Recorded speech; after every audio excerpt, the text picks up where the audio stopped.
Thank you for making time today to join us. And my name is Sam. I'm an International Marketing and Communication Officer at HAN. Today we will give you an explanation about HAN, University of Applied Sciences in general. And Anastasia is here to tell you guys more about her experience with HAN as an international student. And I think her story is very interesting to listen to. First, Anastasia will introduce herself. After that, I will share some factual information, and then she will continue her story.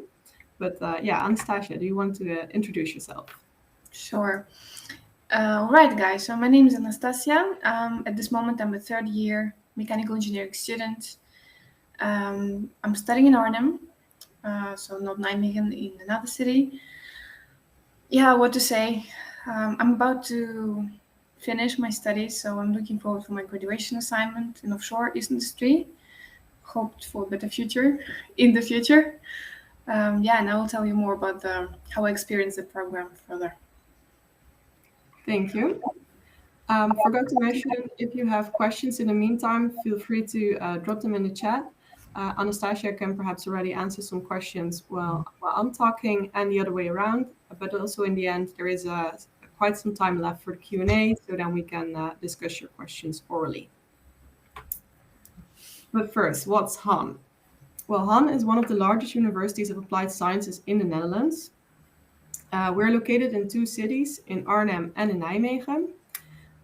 If you follow your degree program in one of the two cities, you will basically stay within that city. It rarely happens that you need to transfer between those two cities. In total, we have more than 37,000 students studying at HAN, and more than 3,000 of these students are international students from more than 120 different nationalities. We do offer 90 different programs. However, only a small part of that is taught in English. We do offer 9 English-taught bachelors. We offer mechanical engineering, automotive engineering, electrical and electronic engineering, embedded systems engineering, communication, IB studies, international business, chemistry, life sciences, and international social work. And we do offer 6 English-taught masters, and that's basically molecular life sciences, and the master engineering systems, and that one has 5 different tracks that we offer. You see 2 maps, one of the Arnhem campus and one of the Nijmegen campus. In both campuses, we do have, well, that's not entirely correct. In Arnhem, we do have 4 buildings, and in Nijmegen, we do have 5 buildings. All these buildings are for educational purposes. There are no students living on campus. Well, what does it look like? I only included the campuses that offer English-taught programs. So if you're going to study international social work or life science or chemistry, you will be studying in Nijmegen in either one of these 2 buildings. If you are thinking about studying communication, international business, or one of our engineering programs, then you will be studying in Arnhem in one of these 3 buildings. Well, if you're considering studying at HAN, there are a few things that you need to keep in mind, of course. One of these things is the tuition fees. European students in general pay like €2,209 for a degree program at HAN. This is for the 2022-2023 academic year. However, for each year, it might differ like €100, but not that much. If you're a non-European student, you will pay a little bit more than €8,000 for a technical degree program and a little bit more than €7,000 for a non-technical degree program. And that is because it's applied sciences, so you will be working in the labs, etc., and all these materials cost a little bit more. If you're considering studying with us, you should apply before the deadlines, of course. If you're a European student, you can apply up until the 15th of August. However, we do really advise you to apply earlier on, since there is a housing shortage in the Netherlands. We will come back to that later, but if you know, the earlier you know that you have been enrolled and that you're accepted to come over and study at HAN, the earlier you can start finding your own accommodation. If you want to start studying in February, and that's only possible for communication and international business, you should apply before the 15th of January. If you're a non-European student, you should apply before the 1st of June. So for the next academic year, the deadline has already been passed. For the Master Engineering Systems, it's also the 1st of June. The Master Molecular Life Sciences is even earlier, the 1st of May. And if you want to study in February, you should apply before the 1st of November. Now I will share a animated video explaining our application procedure, and I do need to switch between the presentation and the video, so give me a couple of minutes.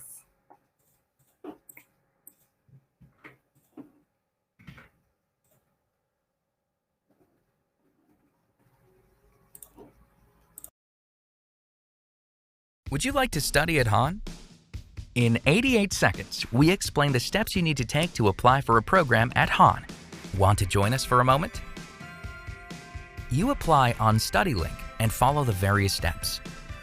Too early is better than too late, but do it at least before the application deadlines. Within 1 week of applying, you automatically receive an email about how to create a Hahn account. Once you've done that, our admissions office emails you to let you know everything we need from you. Send the details to the admissions office. Do you need to do an English proficiency test? As soon as you've scheduled it, let us know the date. Don't have all the info yet? No problem. Send us the info you do have. For example, your grades list instead of your degree certificate. When everything is complete, Hahn assesses your admission. If everything is in order, you receive an email with the result of your application. Did you get a positive result? Then continue with the following steps. You're halfway there. We invite you for a matching session. That's an online interview where we check whether the program matches your wishes and interests. If you are then accepted, all that is left is to pay your tuition fees. Congratulations, you're now a Hahn student. There are still lots of things to do before you actually start studying, such as housing and planning your trip. So, right on time. Did you know that you can track the progress of your application in My Hahn portal? Good luck and see you soon at Hahn. Questions? Go to hahnuniversity.com/admission.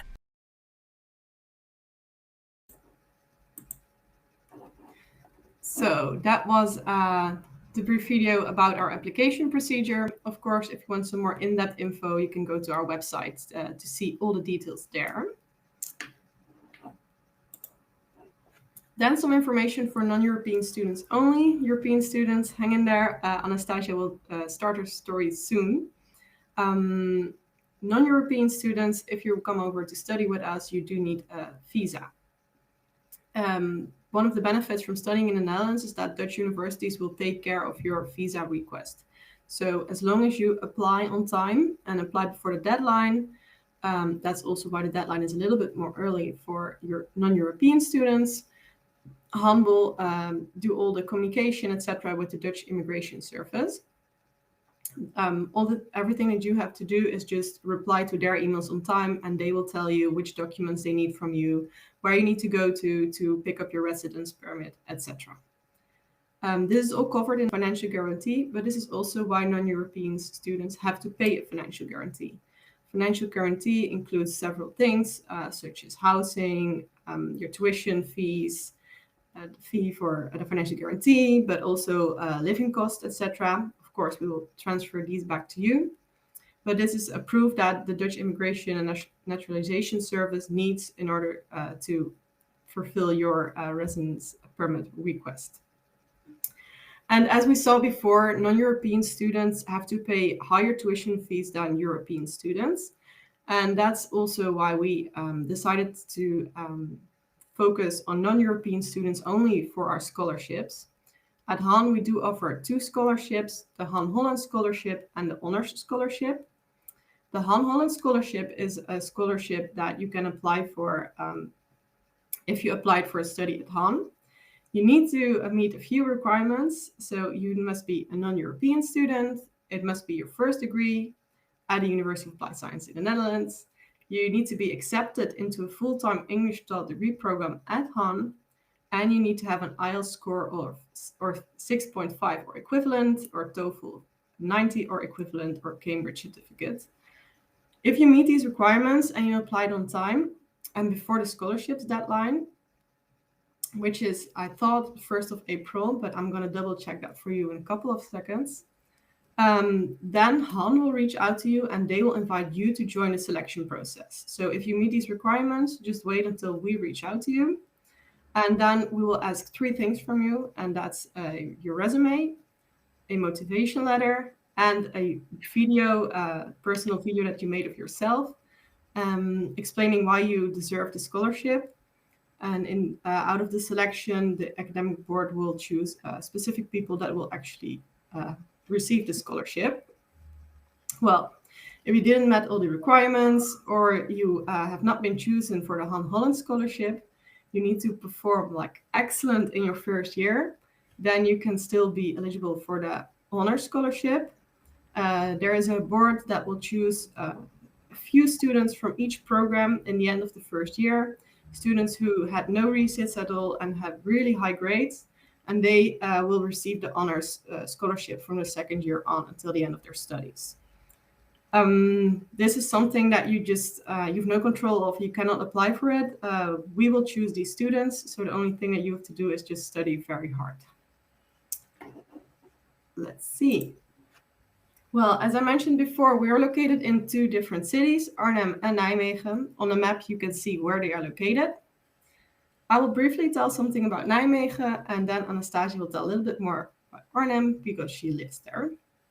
Well, Nijmegen is actually the oldest city of the Netherlands. It has lots of green surroundings, not only parks, but there's also forests just around the corner. It has a very creative vibe, lots of industrial places where festivals, but also skate parks, etc. are being built.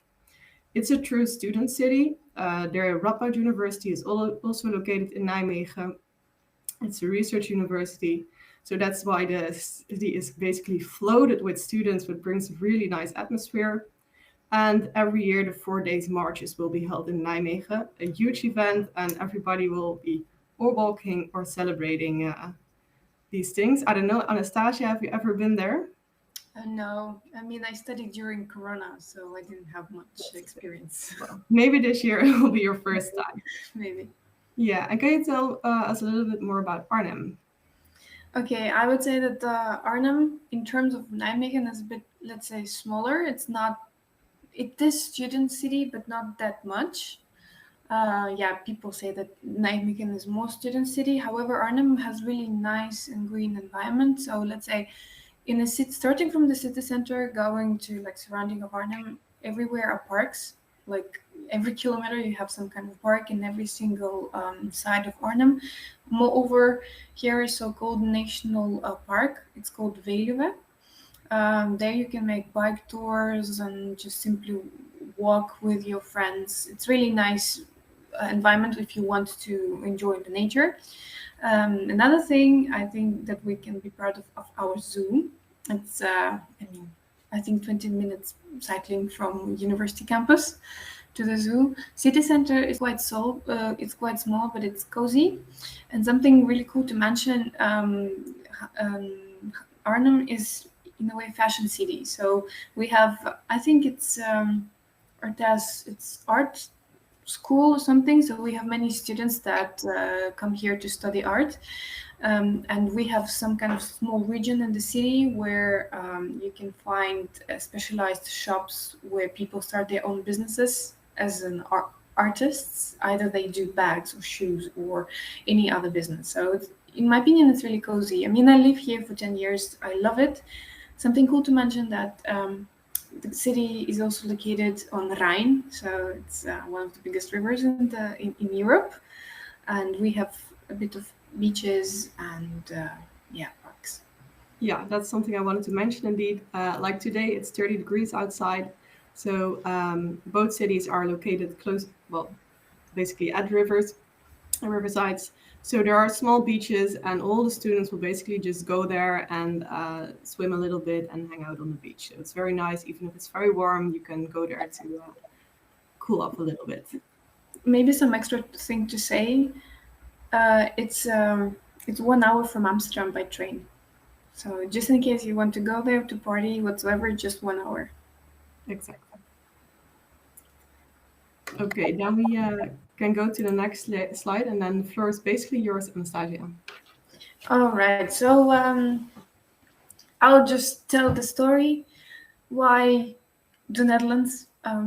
Yeah, I lived here for 10 years and I did my master studies, and then my thesis was about circular economy, and I decided that I want to do something technical, to study something technical. And since I lived in Arnhem before and I knew Han here, I just asked several friends, and I also went to open days, talked to people. I really loved the approach of Han, that it's University of Applied Sciences. So it's not only that you can work with tools, or you have workshops and you have projects, but it's very important, I think, for a technical aspect, that you have possibility to touch this labor market. Nowadays it's very tricky to get in, especially if you don't have any friends or help that work in that specific industry. So when you start doing your internships, or you have a network of teachers that further have networks, so Han University really helps you to create these connections. So this was something that I really wanted. Yeah, so I think that I can go further. And just to say, as a picture, this is one of our famous flower parks. It's open three months a year. It's full of tulips, really cool. And yeah, bikes is just your part of life that never goes away, I would say. You cycle in every single weather. It's raining, snowing, it's windy, you just have to cycle. It's that way.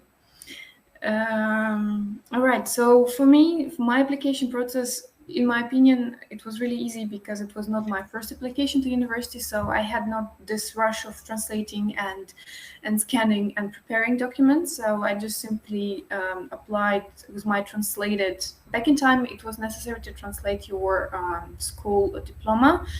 However, guys, just check if it's really necessary, because let's say if it's in Spanish, I think it's really nice to have it in English.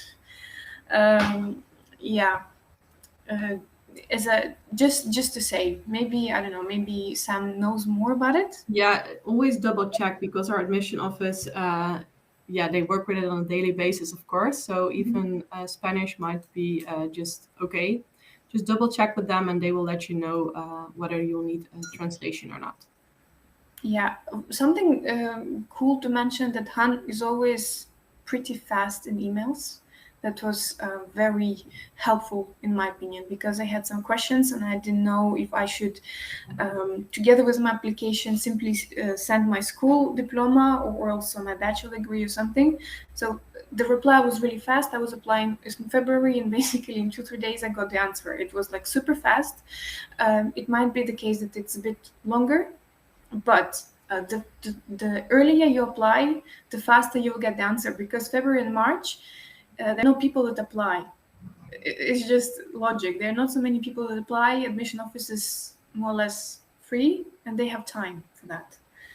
And then you can start your process, and then all this process is a bit calmer for you. When to arrive?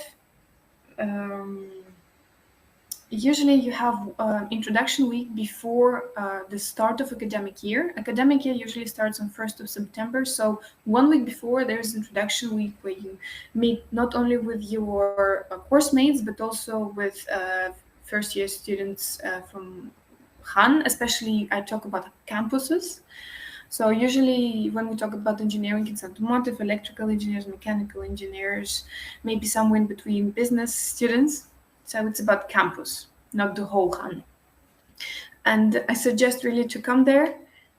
This is where you make first connections with the university. I mean, I still believe my first, I still remember my introduction week. You will never forget it ever. So a suggestion to go there. Yeah. About the housing, Sam? Yeah. As I mentioned before, there is a housing shortage in the Netherlands. Not only for international students, but also for Dutch students. It is getting a serious problem.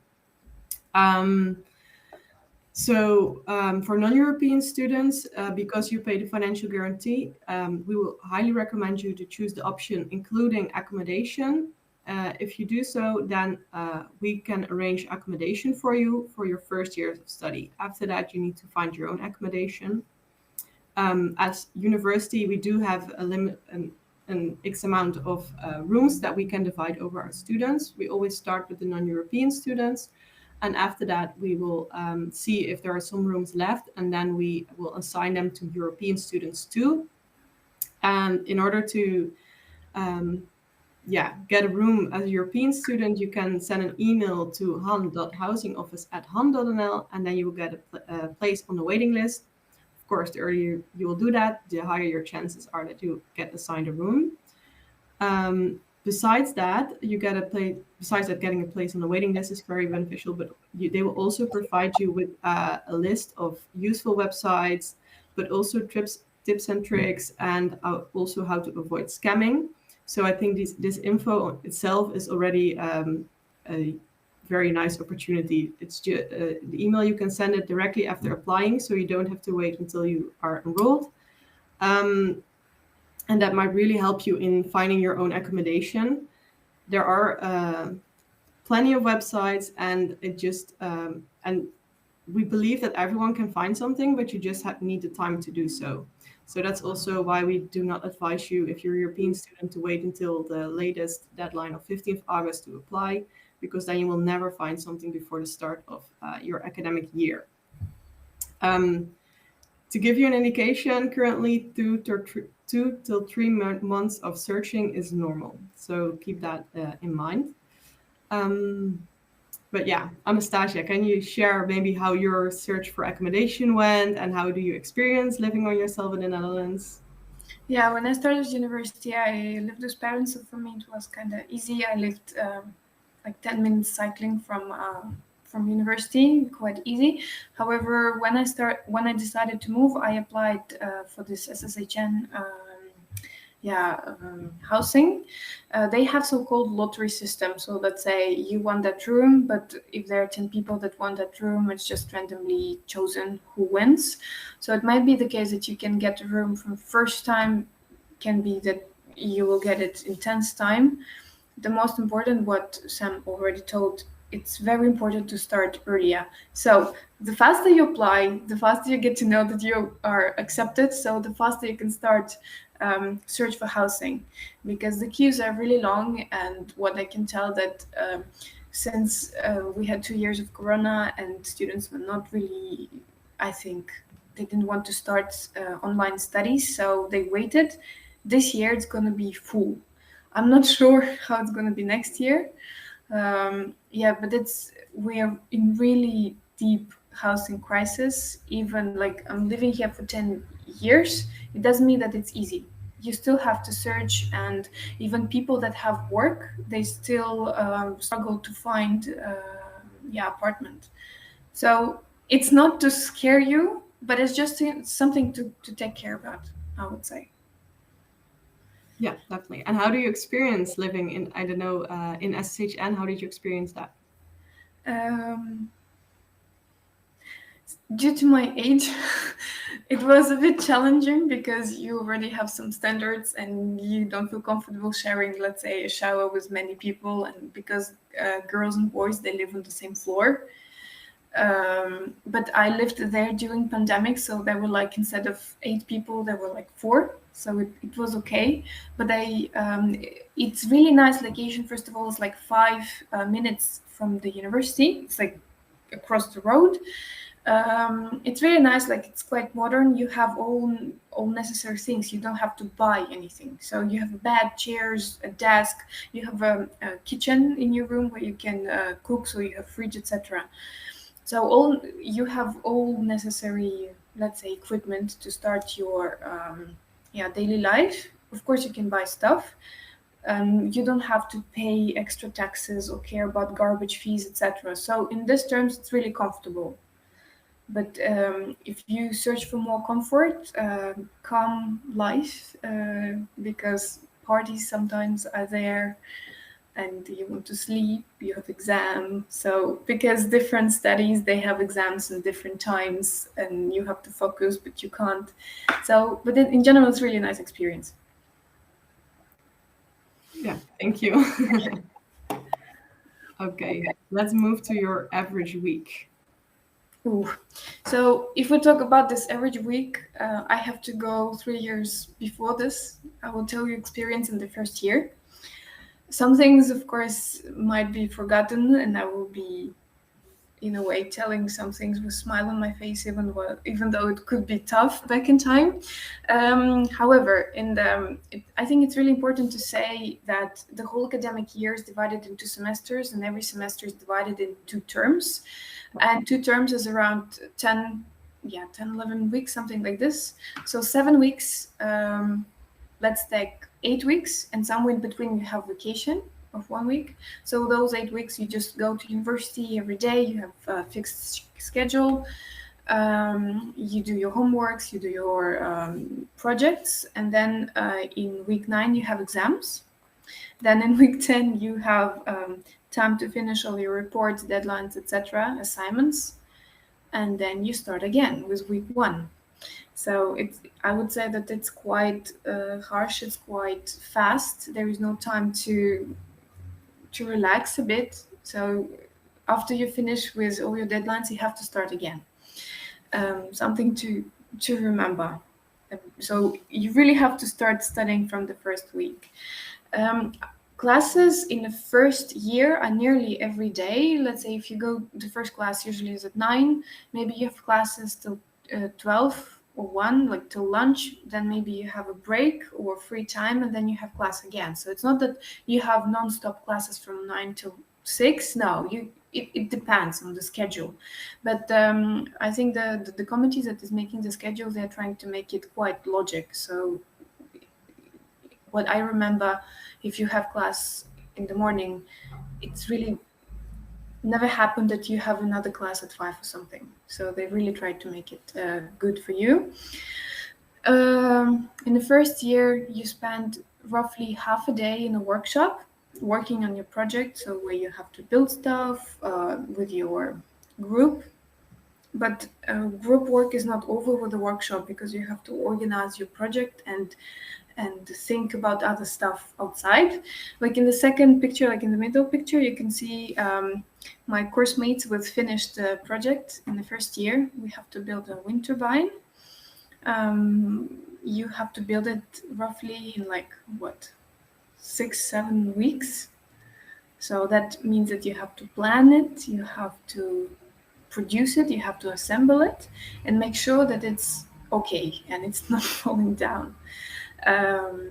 Very important to do homeworks, because all exams, like written exams, they are based on homework. If you do it, you are good. And if you have free time, me personally, I didn't have much free time in the first year because it was a lot. But again, it's up to you. If you are managed to do, let's say, partially homework during your class, and then you're free in the evening, you can meet with your friends. We also have so-called Local 99. This is a pop bar in the middle of the campus. I think it's something really Dutch, where you can relax a bit with your friends, have a bit of beers or soft drinks, what you want. Especially like September, October, when it's still more or less warm, you can travel across the Netherlands, experience it, because November, December, January, it's quite dark and rainy, and you don't want to go out of your apartment much. You still can enjoy Veluwe that I mentioned before. I'm not sure if Openloop Museum is open the whole year. I think it is, but different probably working hours. But it's really interesting because it just tells you about Netherlands at amateur level, like how things were done before. Really interesting, and it's one of the best museums, I think, in the Netherlands. Of course, zoo, preferably to go in summer. I'll go this year, I think, again. And something really, really common in the Netherlands. They do barbecues everywhere, on balconies, in front of the houses, in the parks. So barbecues is a really big deal with the beers, chit chat, playing football or something. So yeah, this is, I think, how it went. Yeah, and maybe good to add, this is your mechanical engineering student, of course, but the division of the like theoretical classes that you had and the workshop classes, that's basically the same for all the programs. Besides that, you might not be working on a wind turbine, but maybe on some kind of brain biopt or working in the labs from our chemistry programs. Really differs for each program, of course. But the division between theory and practice is basically like what you mentioned. Mhm. Okay, and now we're very curious to what you think about our campuses. Campus. So, first thing to say, I think it's really important to say, campus was renewed. So this first year, academic year, when we went to a new campus, and like we moved to another building, and it's new, and you have more space for self-study, and it's more modern.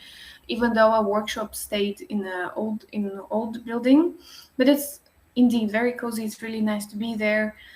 You can find a spot that nobody sees you, nobody bothers you. You can also sit, like, I don't know, in front of canteen and meet many people. It's up to you. We also have spots. First of all, campus is next to a park. So let's say if you have a bit of time or break, you can always go for a walk and yeah, enjoy the moment before you have to study again. I think also R26, like our old building, it has inside of campus a small garden where you also can sit and have lunch. Yeah, I to be honest, now when you go through Han, especially now when I'm a third year, you know many people, you know, not only students but also teachers and also people from, I mean, when I see Sam, I say hi to her, even though she's in another building. But it's really friendly. Like there is no division between, like, oh, you're a student, you're a teacher. There is no hierarchy, and it's something that students appreciate and motivates you to go further because you feel equal in a way. So yeah, and just to say the right picture, yeah, it's me in the student Formula One this year, like on Tuesday. Oh, really? It was very Yeah, recent. yeah. It's we had symposium about our semester 6, and I took my chance to get into the car. That's cool. Can you maybe explain a bit more? Because at home we do have, and we do really encourage students to participate in projects besides their studies. So I know the Formula One is one of these projects. Can you maybe explain it a little bit more? Well, I must say that, let's say, mechanical engineering, we don't have so many special projects, and we have more projects that are related to actual companies and outside, like we have external partners. But when we talk about, let's say, automotive students, they have so-called teams, and you have rally team, you have HFS team, so Formula One student formula team, something like that. There are some guys, I think, new projects related to robotics, and aside of like being that project as your study, yeah, part of your studies, because you have to do a project, you can always go there and help. So but in majority cases it's Dutch, but however there is a really slow transition to also English. Yeah, that's true. More and more English students are getting involved, and we try to encourage to combine all the different programs into such a specific project. So, for example, if we talk about the solar boat, it's a boat that runs on solar energy. Well, of course, there are lots of engineering students involved in the designing and developing of the boat, but there are also communication and international business students involved who are interested in such a thing, because you do need sponsors, you do need to do public relationships, you do need to be out there. They actually go to Monaco to race. So yeah, we combine all the knowledge of all these different programs into these projects, and I think that's something that makes it quite unique. Yep. And then can you tell us a little bit more of your life as an international student at Han? Yeah, I mean, student life. Oh my God, the thing is, my student life was during pandemic, so like this real student life was in the first semester, and then in March the corona hit us. But however, I did some things. As I told, you really need to go to introduction week. This is the best time of your life. Just get to know your classmates. You never know whom you can meet. Personally, like I was a mechanical engineer, but I have lots of friends at automotive. I don't know why. It just happened. Um, about the facilities, yeah, as I told, it's really cozy and no, it's like you can go anywhere you want. Nobody will tell you a word that you cannot sit here or something.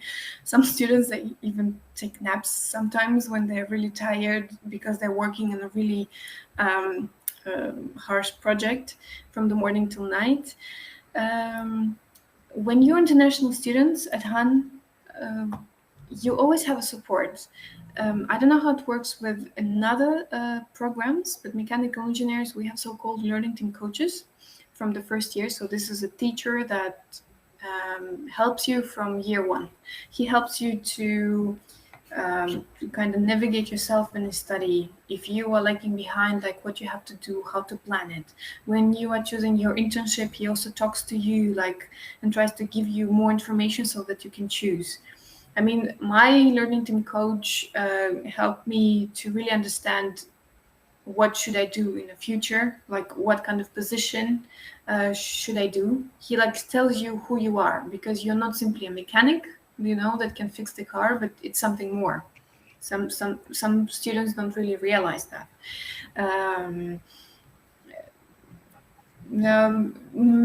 Many teachers, I think in majority cases, they talk English, so you can always talk to any teacher in English and they will try to help you.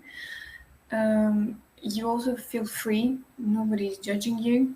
It's always fun, especially when you go to workshop. And what I also felt, everyone is quite open, so it gives you this freedom. In general, like being at Han just makes you happy, because maybe back in time I got what I wanted. So that's why you just keep on going and you're happy. Doesn't matter how tough it is or difficult it is, because it's still engineering and you have to do everything what you have to do. But yeah, the most important that you're happy what you're doing and just keep on going. Agree with that one completely. Well, then we have some final questions for you in the end. Maybe you can briefly talk about these questions, and then we can continue with the Q&A. And I see that we already have one question, so we will answer that after this last slide. So what did you like the most about studying at Han? That I had the possibility to understand what my study is about. It just gives you the whole perspective. Because for me, when I started mechanical engineers, was like, yeah, making machines, but it's more than that. And it's just great. You just understand how many possibilities you have in the future.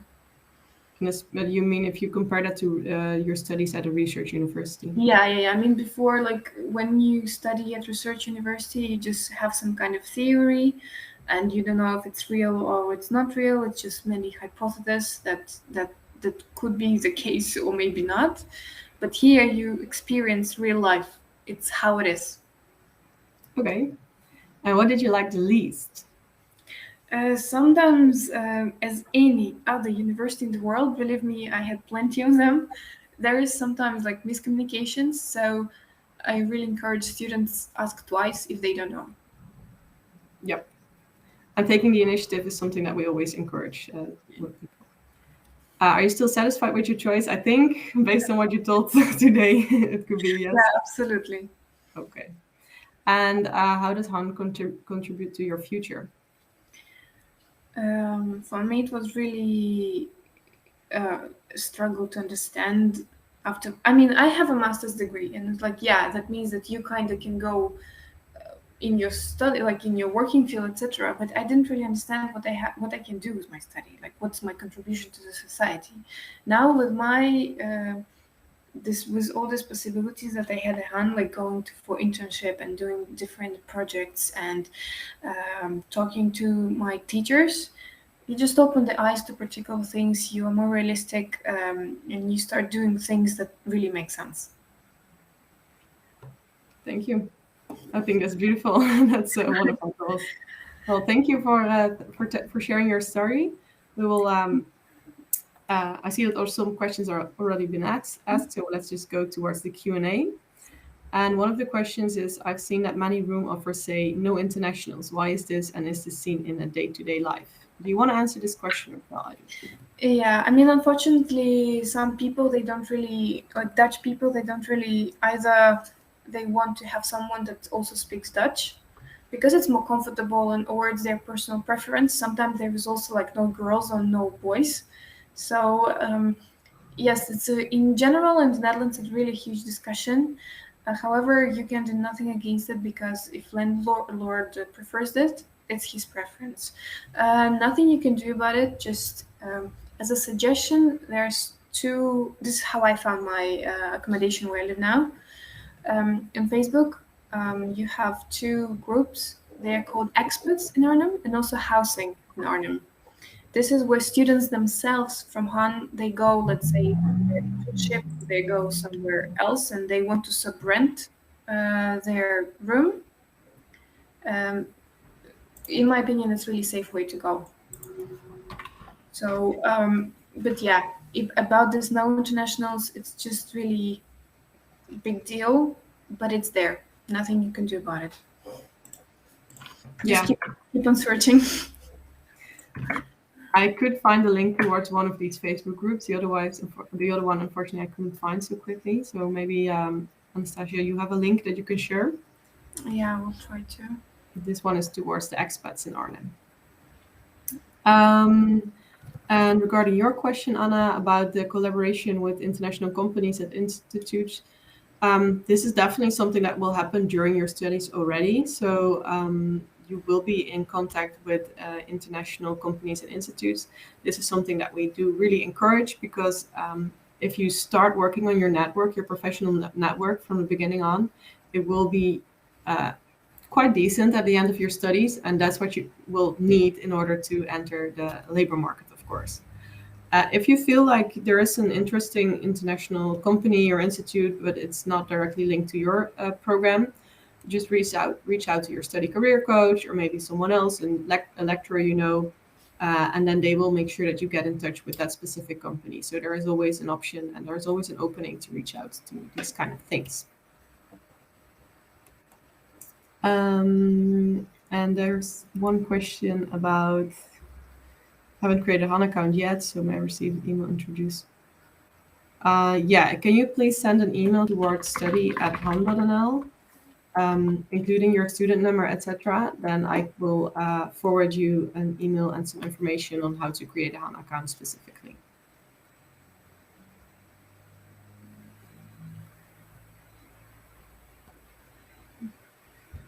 I see that someone is still typing, so we'll just wait. But in the meantime, I'm curious. You lived in the Netherlands, of course, before you started studying, but there once was a first entrance. Did you have any culture shock or something like that?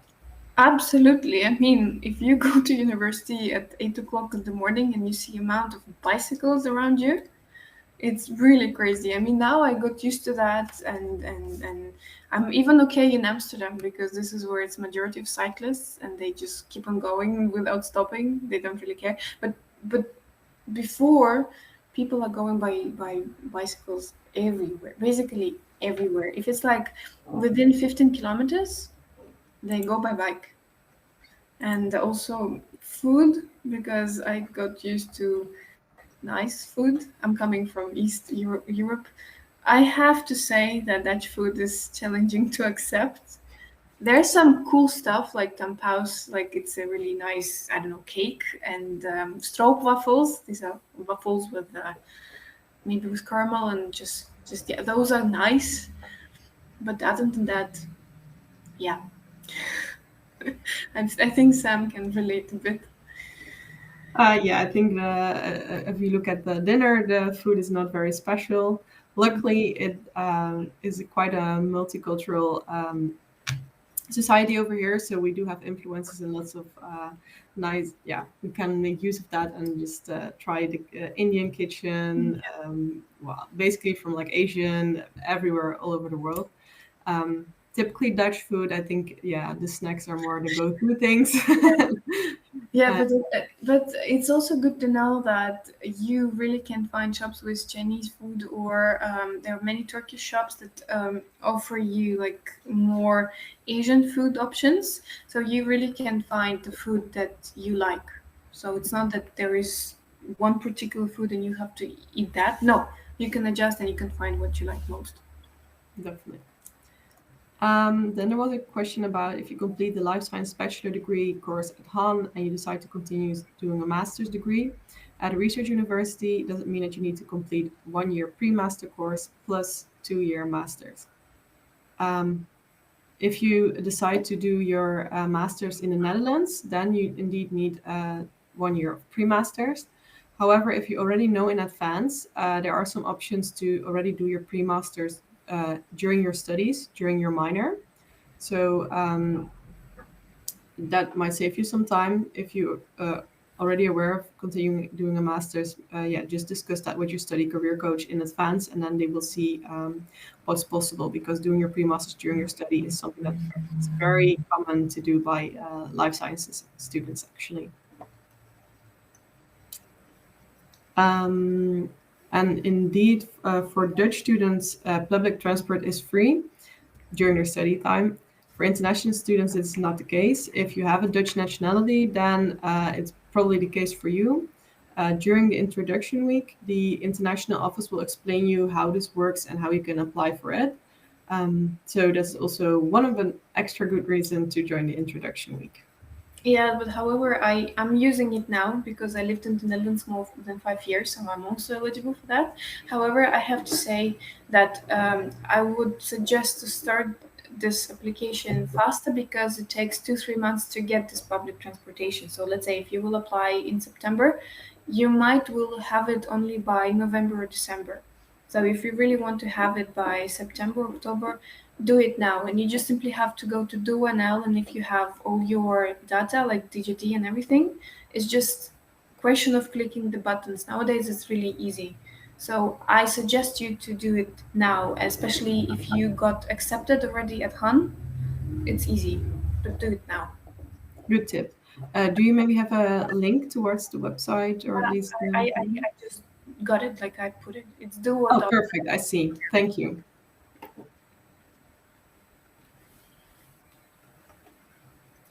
Okay, some people are still typing, so we'll just wait and see if there are more questions will pop up. And was there something you were very quite insecure about? Oh, I see that there's another question. Is there any web that I can buy a bike on? Marktplaats. Yeah, I want to say we do highly recommend you to buy a second-hand bike. Quality of these bikes is perfectly fine. Make sure that you check whether it has no flat tires, etc. But then it should just run. Make sure that you buy working lights. That you can buy that even in just a grocery store, but you can get a fine if you cycle around in the dark without lights. If you feel like you want to buy a bike and make sure that everything is always working properly, you can also go for a swap bike. You will pay a monthly, it's kind of a subscription you have for a bike. You will pay, I think as a student, it's 12 euros a month. 13.50. Sorry? 13.50. 13.50. Well, there you go. And yeah, then you receive a bike. They will bring it to you, and whenever something is broken, you can just go to the store there, and like they're everywhere. So that might be in long term a bit more expensive, but in a short term, it works very well, and there are a lot of students making use of this service. I guess that's it. Is there any advice or anything that you want to tell to these potentially future students? Just do what you like. Go for that. It might be hard, but this is the way. I couldn't agree more. Yeah, I think that there's something that I also wanted to add about bikes. This law, I think, is valid for 2 years. It's quite new. If you are cycling and you have your mobile phone in your hands, you will get also 100 euro fee. Gosh, yeah, you will be punished for that because we had many accidents that people just do something on the phone when they cycle. So they introduced this law. I mean, you still can have headphones, but you have to stop when you want to change because if police officer will see you, you will have a bit of trouble. That's definitely true. Another quick question. Do I need to take the student loan from your government to receive the studying travel product, or is it a separate thing? It runs via the same website, but you can just enter 0 so that you're not you won't take any student loan. You just simply apply either for duo or for travel or for loan. So same procedure, but you just choose one thing. Exactly. I guess that was it for today. I hope the information was what you guys were looking for. I think, Anastasia, your story definitely was a huge added value for all the students listening today. Thank you for sharing your story. If you guys have more questions or questions pop up later, feel free to send an email to study@han.nl. Then me or one of my colleagues will take care of it. And then I wish you guys a very nice evening.